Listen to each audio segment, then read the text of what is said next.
Hey Humvee owners, we finally have a nice day, nearly 60 degrees down here in Denver. So I brought the truck up on top of the roof and I'm gonna take advantage of this nice weather and do a little project. Last couple weeks on all the forums, it seems to be the trend to take advantage of Tractor Supply's sale on the 4x6 by 3/4 inch stall mats and use those as bed liner and tunnel liner. So what the heck, wasn't that expensive? Let's give it a try, see if it actually works. So I picked up 2 of the 4x6 mats, and there's a couple ways you can approach this. First, pulled all the wood out of the tunnel there between the passenger seats. I'm going to try to lay down one nice stretch. The anchors, cut little slits, keep them vertical. That's going to help keep the mats in place. The way I'm going to do this one is, so 4 feet wide. Actually, these mats are shorted by 1 inch in every dimension, or the 46 is actually 1 inch shorter. So, and then the length's 1 inch shorter. So actually, you do have, if you put them, take the long way, and you put them the long way, down the long axis rather, you do have like an 1.5 inch gap on each side, and I don't know, there's a lot of stuff that can get crammed in there. Mats can move around. So what I'm going to do is I'm going to cut them short on the long axis, and then put them horizontally 2 mats deep. The first one should come out just before, right at that, actually right into the bracket there. And then that gives me enough anchorage points to keep everything stable. They'll come right edge to edge. And yeah, I should show up maybe 3 or 4 inches short of the shifter knobs. It should terminate. And then I'll have extra pieces I can cut, a 6 inch, 7 inch piece, whatever it may be, to go right underneath the glove box and near the shifter around that area if I so choose. So we're gonna play with that, see how it works, and let me get to it. I'll come right back. Okay, we're back. Took about hour and a half, hour 45 minutes to use just a blade. You can just get yourself a really good box cutter, Leatherman. If you're just using a blade, you obviously have to be very, very careful. This 3/4 mat, it does take some time to do all the cutting. If you have some power tools, more power to you.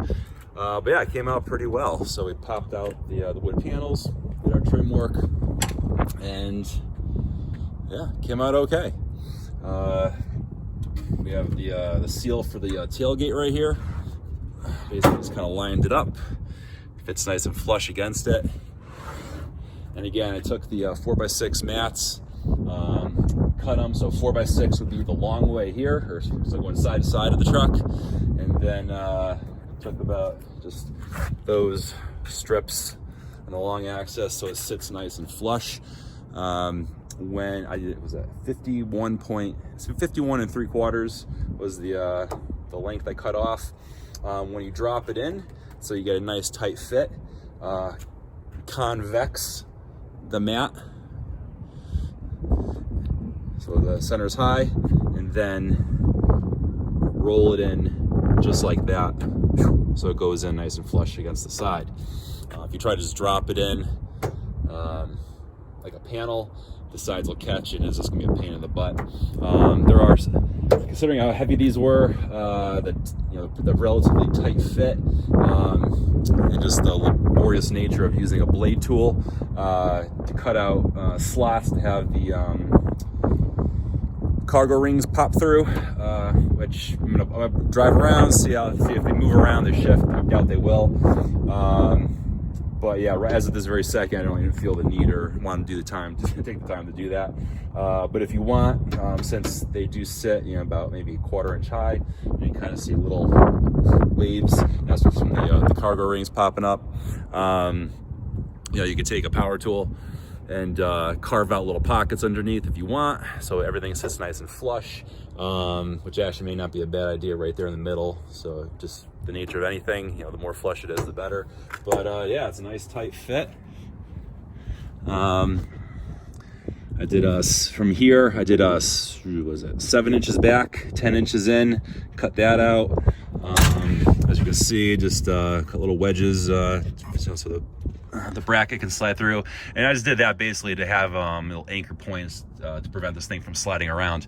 Now, when you put the seat backs back in, it presses up against the rubber and actually is going to hold it, you know, nice and tightly in place. So between this, that securing this main panel, and then you know, up against this and the tailgate, honestly, I doubt this thing's going to go anywhere. I cut little pockets for the hooks. You know, we'll see how they work. Could be a pain in the butt to access, but we'll take a look. And then I'm going to use some of the the scrap panels to carve out you know, one piece to slide in and, you know, contour it around here. Just because I couldn't access those screws with the tray there. I don't want to take the time at the moment to pop it out, but I'll have to unbolt that, take the tray off to access those tap screws. Take out this little section of wood here to fit everything nice and flush. If you really wanted to, you can actually leave this in place, take the wood, 2 wood panels, put them right back on, just get longer self-tapping screws and just drill right down through it. And then you're gonna have you know, the wood layer on top, you know, this thing to insulate from sound vibration underneath, and you know, could be even better. But yeah, overall it yeah, it wasn't that big of a chore. You know, 2-hour window to do you know, a little project is always fun, makes you feel good. But yeah, I'll put in the comments you know, the effect I kind of see of this mat and vibration, sound reduction, things like that, and then you know, if it moves around or not. So I'm gonna take a little trip this weekend since the weather's gonna be nice here in Denver. So anyways, good luck if you decide to do this project. Post in the comments below the results that you had and any pros and cons of it. And to the next project. Take care and make it a great day.